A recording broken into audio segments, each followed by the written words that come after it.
What's going on, everybody? Welcome back to Talkin Sports with Jake. Hope we're all doing well.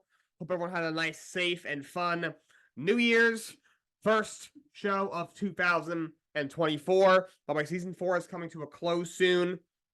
I usually always start it up once I go back to the studio when school starts. So that's very soon, in a couple of weeks. So, season 4 is going to be coming to a close. I'm going to try to I always try to end my seasons with a bang and then start them off. So keep you guys updated on that. I'll come up with something. But first off, let's start with some basketball. It was a big trade that happened, and of course, it involved my favorite basketball team, the New York Knicks. Knicks made a trade to acquire Toronto Raptors forward OG Anunoby. They also get a big guy in Precious Achiuwa, and then they get a guard in Malachi Flynn. Going over to Toronto, across the border to Toronto, will be RJ Barrett, Manuel Quickly, and the Pistons' second-round pick this year. And I really like this deal, personally, for the Knicks. I've been saying for a while, all season, the Knicks need a couple of things. They need a knockdown shooter. OG doesn't quite completely fill that role. But long-term, they might need another knockdown shooter. They probably still may need one more. But this year, because, the whole year they've been kind of like good, not great, like that first, like the cream of the crop of the East is clearly Boston and then Milwaukee. And that second tier is, Philly, who has played very well this year. Cleveland, the Knicks are in that category as well. We can put Orlando, who's playing really well. But they're like stuck in that clog, or like maybe they could squeak out one series win, but when they play Boston or Milwaukee in the second round, they're not going to have a shot. They haven't beaten Boston this year. I think they're 0-3. The first game of the year in Boston, they actually, I thought, they were very close. They almost beat them. I was encouraged because they actually played very sloppy, and Brunson and Randall both didn't show up, and they still almost won. But the other two games, the second meeting, Boston pretty much dominated. The third meeting, the Knicks first half looked great. Looked like they were going to win, and then they got dominated in the second half. In Milwaukee, they did beat them on Christmas Day. They beat them. They played great. Brunson had a big game. The other couple of times they played them, they lost. And Knicks could probably force like a 5th or 6th game against Milwaukee. Before getting OG Anunoby. But in the end would lose. Boston, they might get swept or if not losing 5. Because the problem is they were horrendous defensively. Prior to the Minnesota game, heading into the Minnesota game, of course, the first game with Minnesota. Over the last few weeks, the last like 14 or 15 games, something like that, they were giving up on average 124 points a game on average. That's horrible. I'm telling you, they need another guy who could defend in transition and defend the perimeter. And OG does exactly that. I've been screaming for the Knicks to trade for this guy for probably about the last 2 years. If I'm being honest. He's a really good player. He's a great defender. Defends 1 through 5. Great perimeter defender. Can guard in the paint. Guards 1 through 5. He's a good scorer. He can shoot a little bit. He's a really good athlete. He gives him a true small forward. RJ wasn't really a true small forward. They've been lacking a true small forward probably since Carmelo Anthony left, honestly. They really haven't had a true small forward since then. They tried playing, they brought in Courtney Lee once a year, but obviously that didn't work. They tried Evan Fournier, after that blew up in their face. They tried moving RJ there, didn't work. RJ wasn't the player we thought he was going to be. But OG gives him a true small forward. That's huge. Knicks that beat the Timberwolves the other night in their first game with him. They looked really good. They win 112-106. It was a really good sign to see a team that was giving up 124 points on average. They're giving up 100 to 130 every night. Go up against the best team in the West and only give up 106. They were clearly a different team. OG played well. It was a game that they beat the best team in the West, and Jalen Brunson, their best player, didn't even play well. They had 16 and only made 5 field goals the whole game. Thankfully Julius Randle stepped up with 39 points and 9 rebounds. OG chipped in with 17. They were just a different team. In the past, when Brunson didn't have a great game, which is the rare occasion where Brunson didn't show up, they had no shot winning, 0% chance. In fact, the game probably wasn't even that close. And now Brunson goes out there, does another great game, and of course they won. Julius Randle did step up. In the past, there's been times where, Julius Randle went out there and had 28 and 12 or something, but Brunson only had 18, and then they still lost because they didn't have another guy. Whatever. RJ Barrett, man, quickly. These guys are all great. These guys are all fine, but now another guy that can step up and help. But this time, Randle goes off for 39-9, but Brunson only has 16. But then you had OG Anunoby who gave him 17 points and was able to make plays on both ends. So you had guys guys weren't doing that. RJ Barrett wasn't doing that. So to me, OJ's a massive upgrade over RJ. He's a fine player. I mean, the Knicks should have had the first pick in that year's draft. Got a little bit kind of screwed in the lottery. The lottery, it happens. Obviously, the worst record, or the worst 4 record used to have, I think it was a 22.5% of getting the number 1 pick. Now it's only 14%. So that's why I see the Pistons last year were 5 games clear of any other team for the worst record in the league, and they get the 5th pick. You saw, that year, the Knicks had the worst record by quite a few games. Haven't had number 1 pick in 30 years. And then with the 3rd pick, and 2 teams ahead of them were New Orleans, who was barely even the bottom 10 team. And then the Grizzlies, who had a better record than the Knicks. That's just what happens. But yeah, I mean, yes, that top line draft is kind of cursed because Zion, we know the talent, but he's always hurt. He's got some off the court issues. Ja obviously has off the court issues, though when he's on the floor, he is absolutely incredible. And then RJ just isn't the player we thought he was. He's a fine 3rd option. Give you 18, 20 points, 5, 6 assists. He's an okay defender. But OG's a really good player. He's a legit 2nd, 3rd option to me. Great defender, good scorer, can shoot a little bit, really good athlete. RJ, he's fine. Knicks thought they were getting a star when I drafted him. He's not a star by any means. He's a solid 3rd scorer on a good team, maybe, but other than that, that's about it. Which is again, that's fine. You need guys like that. He's not a bad player, but he's not a star, and you cannot tell me that they are better off.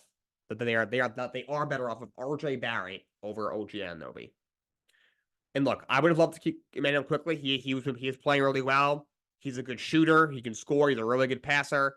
Good ball handler. He's a good defender. I think, could be an all-star in a couple of years.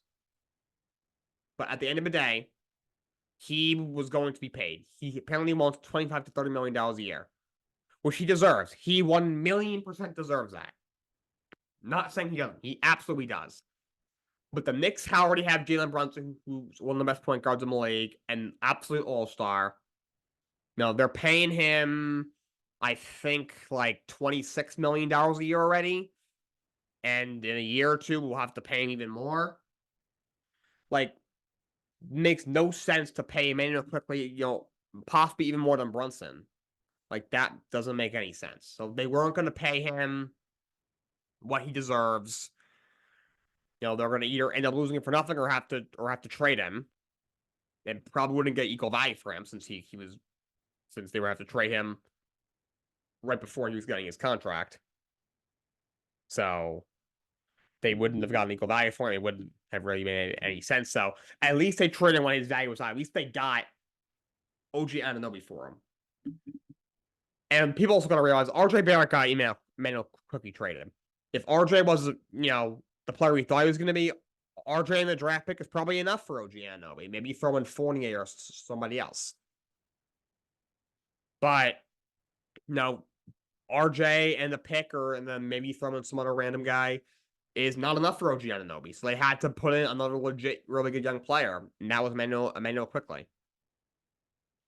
Overall, I think it's a great move from the Knicks. He has to give up a good amount, but they still keep all those first-round picks that they have next couple of years. They still have assets to possibly make another move. I'm hearing Dejounte Murray, maybe. I'm still in the fence whether or not I like that because it hasn't worked in Atlanta with him and Trey. because it's two ball dominant guards. Would that still be the same? Would that also not work in New York with putting him with Jalen Brunson? It's hard for me to think at times that it would work. If it hasn't worked in Atlanta, it's almost the same thing. I think the supporting talent around the two of them is a little better in New York than Atlanta. Outside of Trey and Deontay in Atlanta, who do you have? You have Clint Capella, who's a really good big man. And you have what? DeAndre Hunter, to me, has been the player we thought he was going to be. Other than that, there isn't a whole lot else. Like, I guess Sadiq Bey, maybe. Knicks, you have a couple of guys. You have OG Anunoby. You have Julius Randle. These are some good players. So maybe it'd be different, but I don't know. So I'm still on the fence, but that will cover as it gets a little closer to the trade line.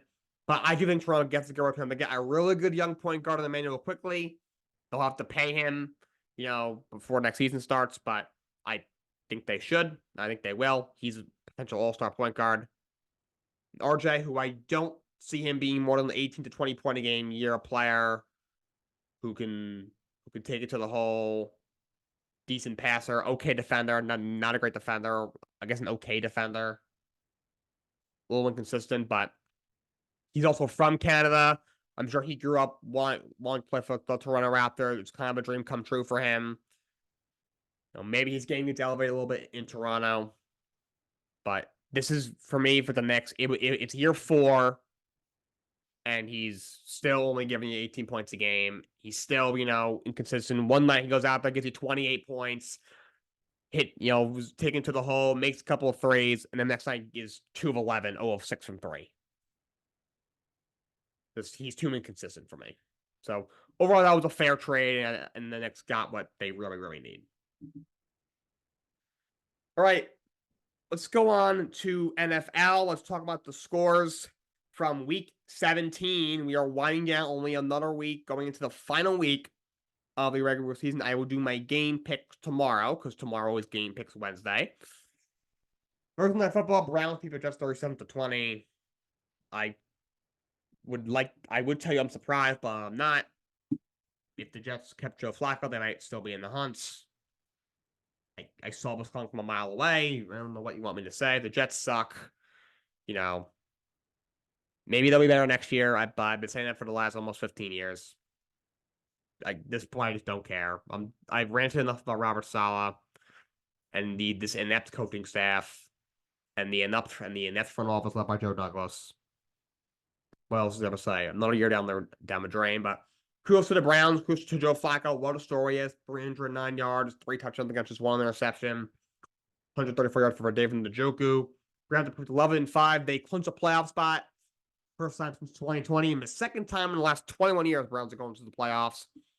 Kim Stefanski's done a great job having 4 different quarterbacks, all those injuries, and still going to the playoffs. He should be coach of the year to me. Cleveland is a playoff team. And then Saturday night, the Cowboys beat the Lions 20-19. Dak goes for 345 and 2 scores and a pick. Big game for CeeDee Lamb, 13 catches for 227 yards and a touchdown. Of course, this game was not without controversy. The Lions scored a touchdown with 23 seconds to go in the game. Got them within a point. Dan Campbell decided he was going to go for 2 and go for the win. So what they did a little trickery play, and Jared Goff throws it to the left tackle, Taylor Decker, for a 2-point conversion, but it was flagged. And they said ineligible receiver, saying Taylor Decker did not report as eligible. 5-yard penalty, try again. But Dan Campbell decides to continue trying to go for it from the 8-yard line. Goff was pressured, he gets picked off, but Micah Parsons jumped off sides. And then they move it back up to the 3-yard line. But Dan Campbell goes for it again, and the kind of broken play, Goff, tried to throw it. Might have been to Laporta. I forgot who it was. Might have been Sam Laporta. It was incomplete. It was not a very good throw. It wasn't a great play. And, they didn't get the onside kick, so Dallas won. There's been a lot of controversy, a lot of people saying the refs made a mistake. This is what I think happened. So I've seen so many different angles. I've watched so many different videos several times over, trying to figure out what exactly happened, who made a mistake. So this is the conclusion I've came to. So there's angles where it shows the Lions in the huddle, and Jared Goff sends Taylor Decker, tells him to go over the strip and tell him report as eligible. So him and Panay Sewell, who's their left tackle, number 58, Decker's number 68, go over to the ref.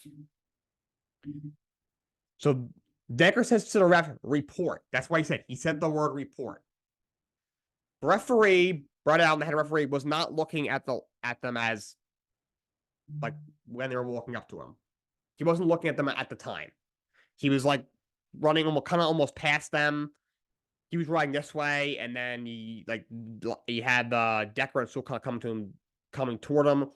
He was like running to get into his position, and then Decker goes to him report. To me, it looked like Brett Allen looks up, and in his line of sight, he sees Dan Skipper, number 70, another one of their offensive linemen, running in from the sideline. Because Skipper, number 70, had been reporting as eligible throughout the entire game. So I think your Decker say report. I think what he thought that Decker was saying that 70 was reporting, because 70 was reporting the entire game. Number 70, Dan Skipper, was reporting the entire game, and Decker hadn't been eligible the entire game. It's why Decker was wide open on that play.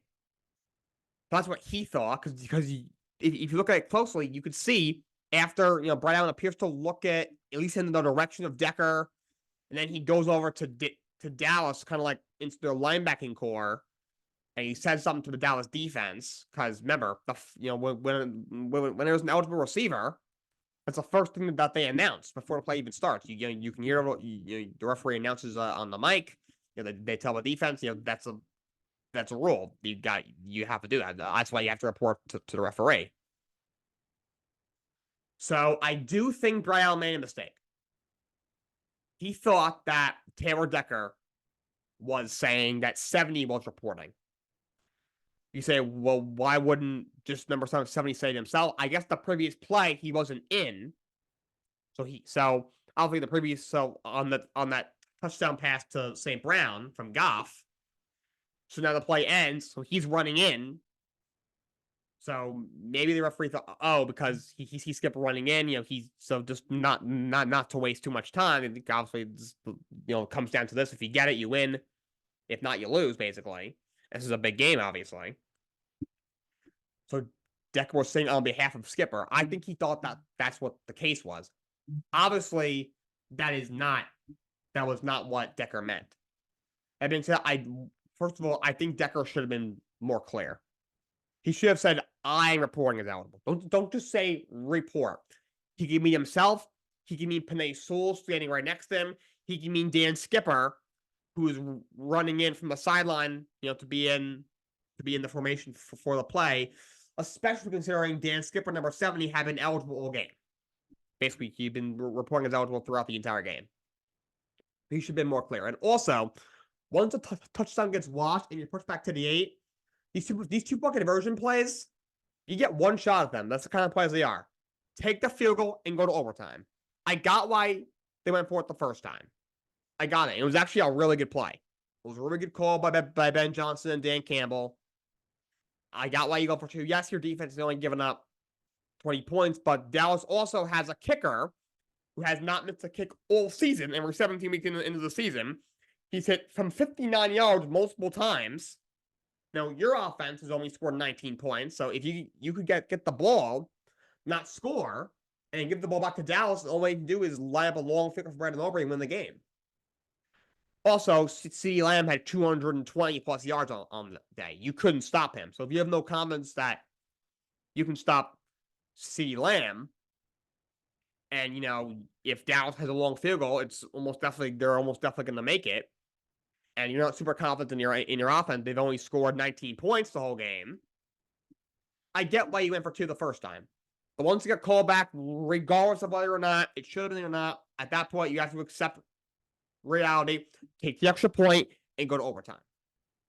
So I do think the referee made a mistake, but one, I don't think Taylor Decker was clear enough.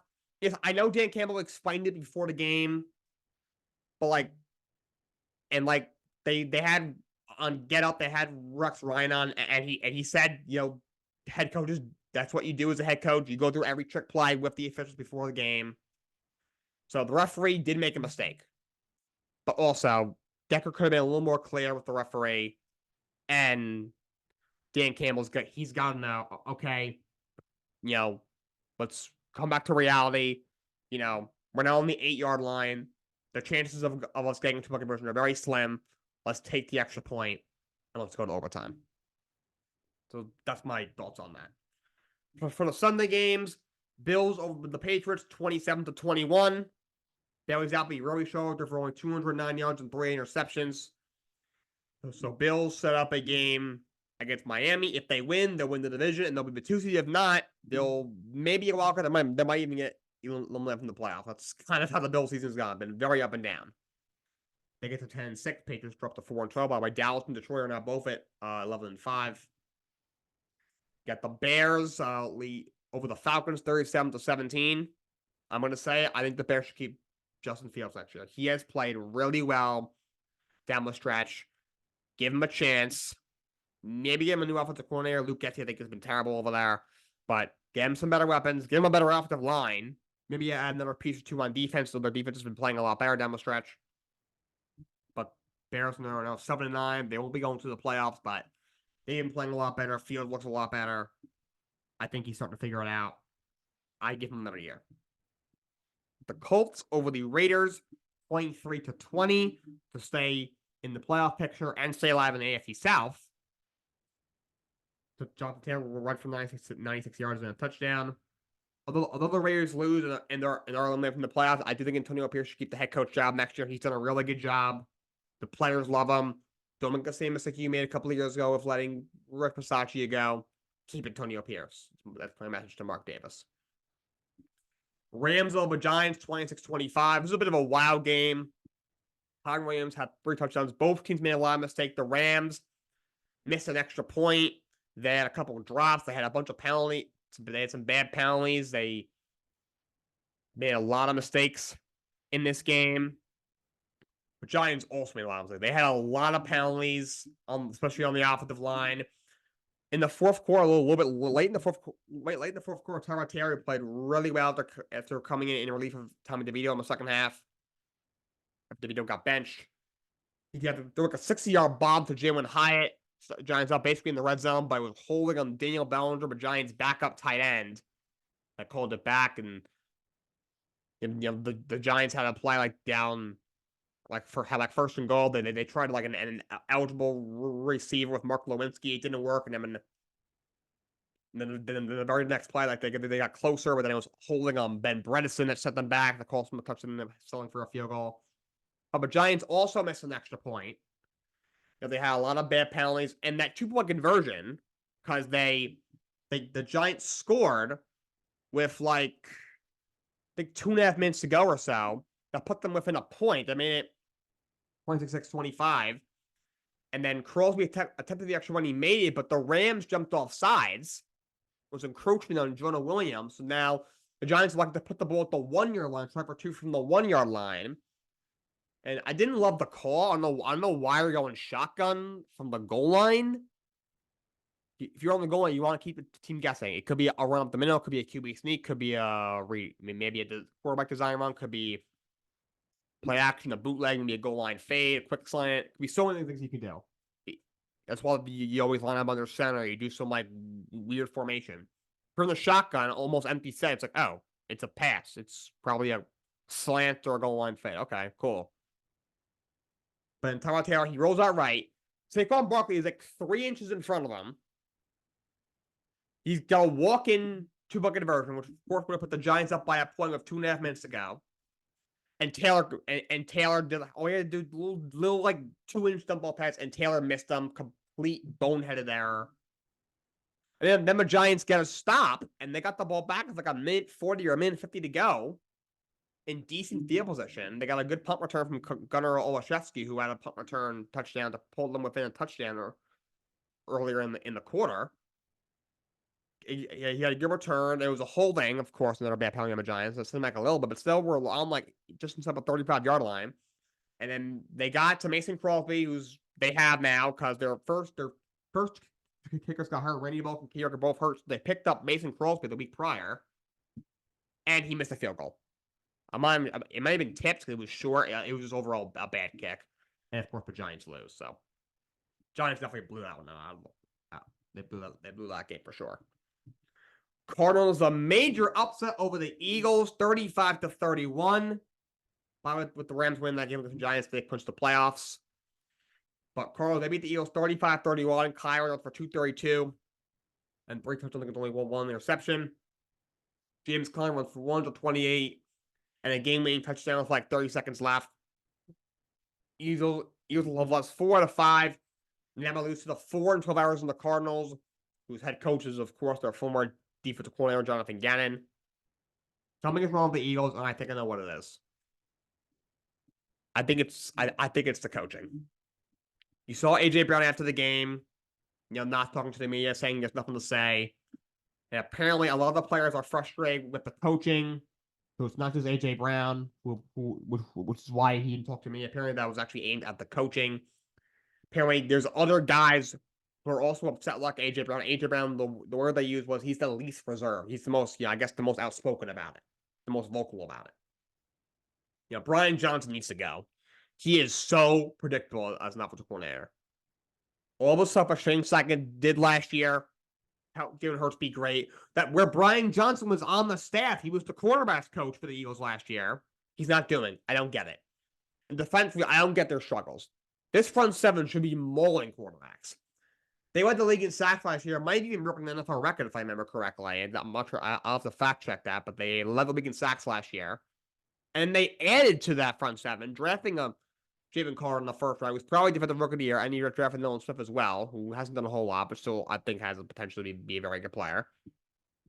And they're struggling to get pressure on the quarterback. I don't get it.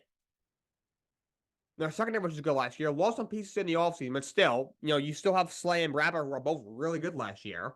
Now, you trade for Kevin Byard, who was a really good safety, especially in coverage, in like week 6. And the secondary is absolutely pitiful. Slay sucks all of a sudden. He can't cover anybody, and Bradbury's been terrible as well. All right, demoting Sean Desai and promoting Matt Patricia has done nothing. Not a damn thing. Since he got promoted, he let a backup quarterback in Drew Lock marched on the field in the last minute to beat them in prime time. You have 25 points to the Giants, who have no offensive line, no receivers, and the third-string quarterback, who's a rookie undrafted free agent, whose mom still makes his bed. And then he got lit up by the freaking Arizona Cardinals with a young quarterback coming off an injury with no weapons and no offensive line. On a team that was dead in the water in the Arizona Cardinals. It's been dead for weeks. There's some issues in Philly. Now they got to beat the Giants, or they're gonna lose the division, because I don't think there's a chance in hell Dallas loses to Washington.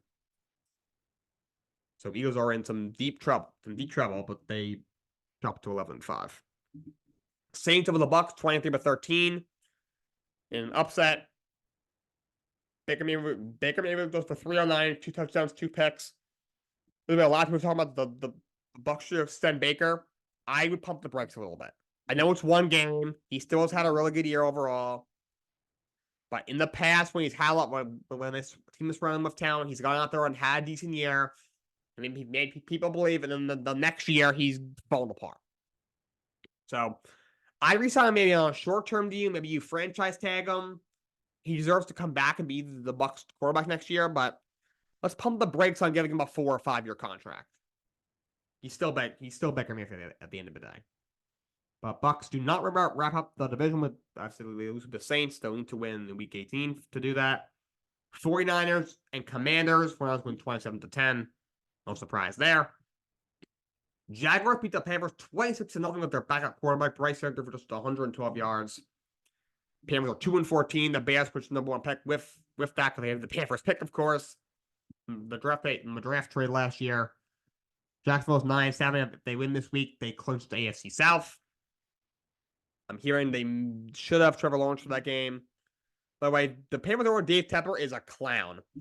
You saw him. He threw his drink at a Jaguars fan. Then he threw the cup on like that little table and then stormed out. He's such a man-child. The worst owner in football, maybe in sports. He is atrocious. NFL may suspend him and then fine him heavily. I don't know if that matters. He's a multi-billionaire. But I hope he gets disciplined. What a man-child, an absolute clown, and an atrocious owner. Pitiful, pitiful, pitiful. The Ravens destroy the Dolphins 56-19. Lamar goes for 321 and 5 touchdowns. And like I said, Christian McCaffrey last week should be MVP. I think it's Lamar Jackson. I think with this performance, he's still the MVP. He is such a great player. He had a huge year. Finally was able to stay healthy. Just destroy the Dolphins. We're able to get the 13-3. They clinched the 1 seed in the AFC. Dolphins up to 11-5. Now they're in danger of losing the division and dropping into the wild card. And I think that's what's going to happen. I think they're losing the first round because they are fraudulent. Texans roll the Titans 26-3. Stroud came back and got it done for 213 and a touchdown. Texans get to 9-7. Have basically a win. If they win, they can get into the playoffs against Indy this week. The Titans, they got to prove that offense. God, it's bad. I know Will Levis got hurt, so Tannehill had to finish, and Tannehill is beyond awful, but they got to help improve that offense. But I'm hearing that Mike Vrabel's contract is set to expire right after one of the season ends, and apparently he has not been getting along with GM Ron Carfin, of course, in his first year there. Vrabel doesn't like the team that he gave him. I mean, Ron Carfin, Titans last year, had a bit of a collapse, ton of injuries, finished 8-9, missed the playoffs. They blew the division. After they fired the GM John Robinson midseason, they bring in Ron Carfin. Ron Carfin comes in and basically just decimates, cuts 3 starting offensive linemen from an O-line that was already bad.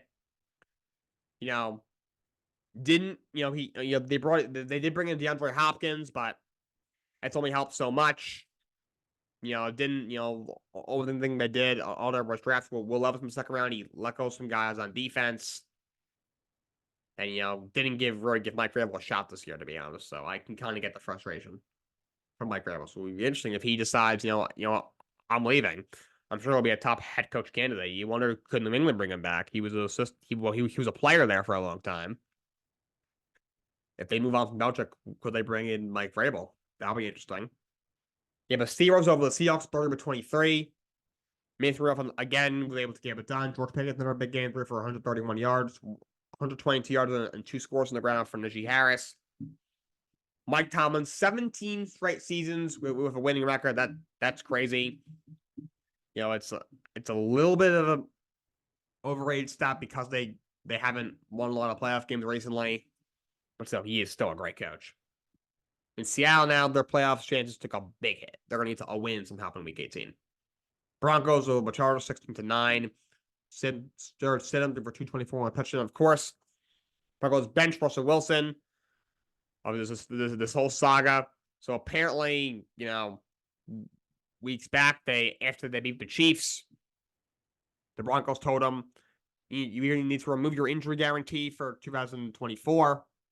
I mean, if he were to get hurt, the Broncos will be guaranteed to pay him another $37 million on top of his salary that he has already.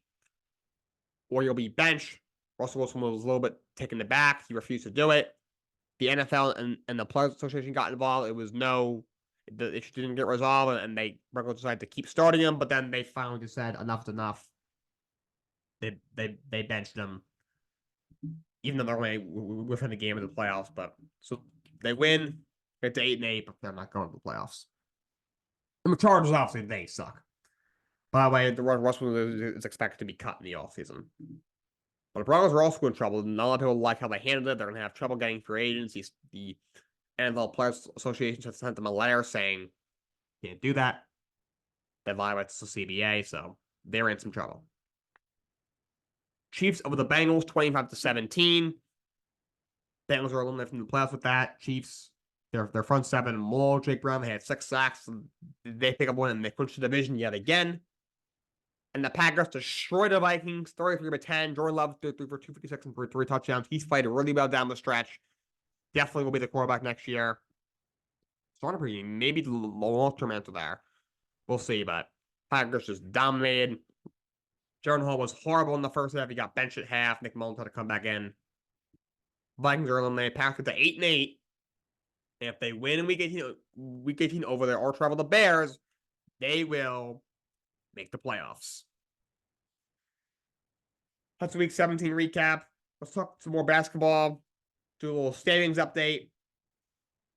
Boston Celtics continue to dominate. They are 26-6. Lead the Eastern Conference. In second at 24-9 is Milwaukee. In third is Philly, who's 22-10. They're playing really well this year. Orlando, they're 19-13. They're in fourth. In fifth is Miami at 19-14. In sixth is Indiana. They're at 18-14. The first playing team is Cleveland, 18-15. Second playing team is the Knicks at 18-15. I'm hoping the OG trade pushes them forward a little bit. I think they can get as high as third or fourth. We'll see what happens. Brooklyn is in the ninth spot at 15-18. The last team right now is Chicago, the Bulls, who are at 15-19. On the outside looking in it, as Atlanta, they're a game out of the play-in. They might blow it up. If they can't be a play-in team with Trey and Deontay Murray, just blow the thing up. Toronto, of course, they're a game out of the. Of course, they trade OG Anunoby. Pascal Siakam appears to be next. You have Charlotte, who just sucks. You have the Washington Wizards, who are god-awful, and the Detroit Pistons, who finally stopped their losing streak, beating the Toronto Raptors 129-127. Of course, it's like a soul for a soul. We all thought the Pistons were going to go 2-80 and the Lions would win the Super Bowl, but then they won and the Lions lost on Saturday. So, but still, they are 3-30. And now the most recent game they lost. So, their losing streak is starting up again. But when they won, I'm sure the Wingstops in Detroit, I'm sure we're very busy. Because you get 5 free rings whenever the Pistons win. Unfortunately, it's only happened 3 times this season. In the West, the Minnesota Timberwolves still lead the West at 24-8. Oklahoma City Thunder is in second. They're at 22-9. They've been phenomenal. Shai Gilgeous-Alexander's been a beast. Chet Holmgren is the Rookie of the Year favorite right now. This kid Jalen Williams is really good as well. You have Denver in third at 24-11. You have the Clippers in fourth at 20-12. They've been playing really well. You have Sacramento in fifth at 19-12. You have New Orleans in sixth at 19-14. They've been playing well. You have Dallas, the first playing team, at 19-15. They just got Kyrie back. They're missing the last 12 games. Phoenix is the 8th spot, 18-15. They just can't stay healthy. Those 3 guys can never go on the court together. They just got Bradley Beal back. Now Durant's out. They're a mess. Houston is in the 9th spot. They're at 16-15. The last playing team right now is the Lakers, who continue to struggle. They're at 500. You have Golden State, who's a game out of the play-in at 15-17. Of course, they're still without Draymond Green. You have Utah, who's 2 games out, 15-19. And they have some young pieces, but it might be time to just explode that. You know, I mean, they tried to train Gobert and Mitchell. They get a lot back, but I won't be surprised if Laurie Marketing gets shorted after the season, honestly. I'm not sure if you saw, but Jordan Clarkson got a triple-double. It's the first triple-double by a Utah Jazz player in 16 years. That's crazy. You have Memphis, who's 6 games out. They got hot once Ja came back, and now they're struggling again. You have Portland, who just absolutely sucks, and the Spurs really suck. They are 5-27. Or we had some MLB free agency moves. The Red Sox picked up Lucas Giolito. They signed him for 2 years and $38 million. He didn't have a great year last year. In 33 starts, 8-15 at 4.8 ERA. Did 204 strikeouts against 73 walks, which is a lot, in 184 innings. He had a solid year with the White Sox, his first 21 starts. He was 6-6 for 3.79 ERA and 21 starts for the White Sox. Then he got traded to the Angels, where he was absolutely atrocious. In 10 starts, he had a 6.89 ERA. But he's, when he first came up in Washington, he was a top prospect. And then he got traded to the White Sox. And after a couple of really good years, he's been a little more mediocre, but still overall has been a solid pitcher for most of his career. Outside of maybe 1 year and then the last 10 starts with the Angels. So again, for $19 million a year, I think it's a solid sign. I can see him bouncing back. We had a very interesting trade. The Red Sox traded Chris Sale to the Atlanta Braves. And the Red Sox will pay $17 million of his $27 million salary. Atlanta sends back Vaughn Grissom, who's a second base prospect, who he hasn't gotten a lot of that bat because of how many young infielders the Braves have, but in 216 career bats over 2 seasons, he's a 287 career hitter. Not a great defender, but he's hit well when he's gotten chances.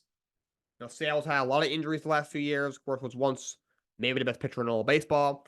Last year, injuries limited him to 20 starts. He had a 4.3 ERA last year in 20 starts.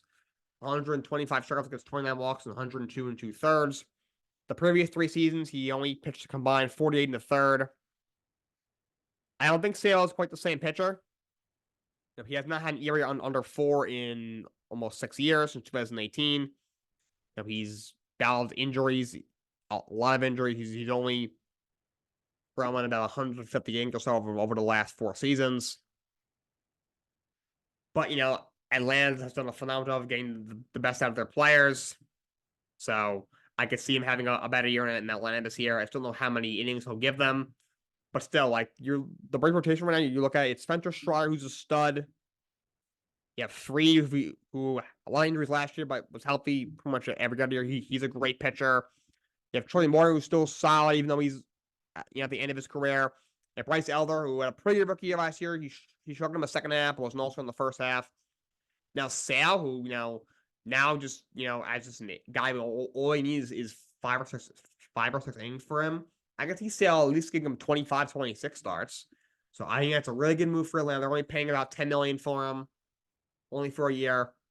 And for the Red Sox, they free up $10 million in payroll space. And they also get back a young inferior and Vaughn Grissom, who might be able to help them in the future, and probably even this year. I wouldn't be surprised if maybe he's their second baseman. And maybe this allows him to move Trevor Story back to shortstop. He put Vaughn Grissom at second. So we'll see what happens. But that was a move that was made. Frankie Montas signed with Cincinnati, 1 year, $16 million. He only pitched like a third of an inning last year. Yeah, he had shoulder surgery that cost him the entire year. Yeah, I'm not even sure if he threw a pitch. I think I'm thinking of his postseason stats from the year prior. But in 2022, overall his numbers in 27 starts, 5 in total, you have 409, 142 strikeouts against 43 walks in 144 innings. But remember, he was horrible for the Yankees in 8 starts with the Yankees in 2022. He had 6.35 ERA in 39 and 2/3.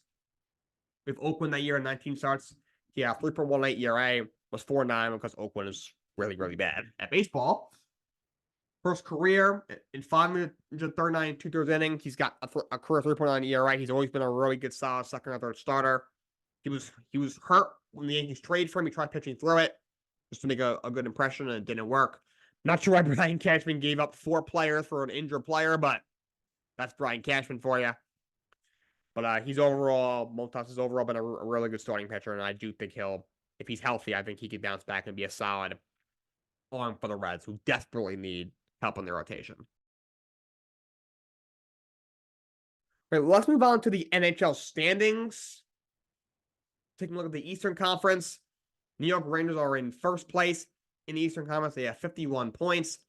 That is the most in the entire league. You see, I have my Rangers jersey on. I'm going to the game tonight, so I'm hoping they beat Carolina tonight since I'm there. I haven't been to a Rangers game in a long time. I think the last time I went, I might have been like 8th grade. I don't know what I think about it. Maybe I was in high school. I don't remember. It's been several years though. But 25-91, the Rangers lead the entire league right now. In second East is Boston. The Bruins are at 22-76. They have 50 points. In third is Florida. They have 46 points. In fourth is Carolina, who the Rangers play tonight. They have 44 points. They're off to a slow start, but they've gotten hot. They got points in 9 of the last 10, 6 of those wins. In fifth is Philly. He's playing well. 6th is the Islanders. 7th is Toronto, who's been struggling a little bit. Only 4 wins in the last 10. The last team right now, the 8th spot is Tampa. Not as good as they usually are. You have Washington, who's a point out, as the New Jersey Devils have been as good as we thought they were going to be. Didn't have Jack Hughes for a while. Pittsburgh's only a point out. Been playing well lately. That team's just really old. Detroit, who's 3 points out. And you have Montreal, who's 6 points out, followed by Buffalo, Columbus, and the god-awful Ottawa Senators. They're 14 and 18 on the year. Going to the West, Vancouver Canucks have the tie for the most points in the West right now. West is actually really tight. You have Vancouver at 49. I did not think I would see that. 23-10-3 on the year. Colorado also has 49, as does Vegas, but Vancouver's played 36 games. Colorado's played 37 games. Vegas has played 38 games. Of course, Vegas is the defending champs. You have Winnipeg, plus 48, and they are in 4th. Dallas in 5th. They also have 48. Winnipeg and Dallas actually have identical records, 22-9-4. So that's the top 5. And in 6th is the Kings at 45 points. In 7th is Nashville at 26-1. And 8th is Arizona with 40. Yeah, Seattle was a point out. Of course, they shut out Vegas in the Winter Classic yesterday. Edmonton's 3 points out. Of course, they played a lot better since they made the coaching change, bringing Chris Knobloch, the former Rangers AHL coach. They won 5 in a row. They'll probably be in the playoffs eventually. If the Blues were 3 points out, of course, they made the coaching change a few weeks back. You have Minnesota, who's 4 points out. They haven't had a great year. You have Calgary, who's like 5 points out. Then the bottom of that West is awful. Anaheim absolutely sucks. The Blackhawks have Connor Bedard, nothing else, and the Sharks. Good lord, they've lost 8 games in a row, 9, 25, and 3. Yikes. They suck. Now, David Quinn's a horrible coach. I'm not sure why he still has a job there. Right, quick announcement. The XFL and the USFL are merging. They are becoming the UFL. They will debut on March 30th. There will be an XFL conference with 4 teams from the XFL and a USFL conference with 4 teams from the USFL. Of course, there's a little joint thing between The Rock. Yes, that Rock. And then Danny Garcia, she's someone else who was very involved in this. The Rock and her, they announced everything through all the teams on College Game Day the other day, and then they announced everything. They will become the UFL. They will debut on March 30th. All right, college football playoff was yesterday. We got 2 great games. First off, number 1 Michigan defeats number 4 Alabama in the Rose Bowl, 27-20. DJ McCarthy goes for 21 and 3 touchdowns. Big game for Blake Corum. Alabama went up 20-13 kind of late, but Michigan with a late touchdown in the final couple minutes to force overtime. And Blake Corum with a rushing touchdown opened up overtime, and then Alabama had 4 goals to 3. They did a quarterback draw from a 3 with Jalen Miller, which made no sense. Terrible play goal by Tommy Rees. What Nick Saban's explanation was, they had a really good look on the first play. Michigan called timeout. He said Michigan probably knew that. That's why they did. He says the second play they ran on 4th goal from a 3, they didn't like what they had, so that's why Alabama called timeout. And then the third play says he thought that they'd be able to basically block out Michigan and the QB draw, and they didn't execute it. I don't know why he thought that. Michigan had 6 sacks. They got a ferocious front 7. They're sending their entire team at Jalen Miller, who's a smaller quarterback. Not sure where he thought the hole was going to be. Also, it was a bad snap, just stupid play all around. But Michigan wins. They improved to 14-0.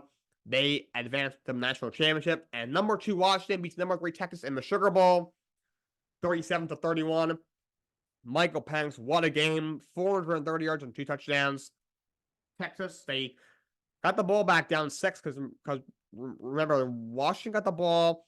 They're up 37-31 late, and then they're just trying to basically run out the clock, but the running back got hurt on that 3rd down run. So the clock stopped at 50 seconds.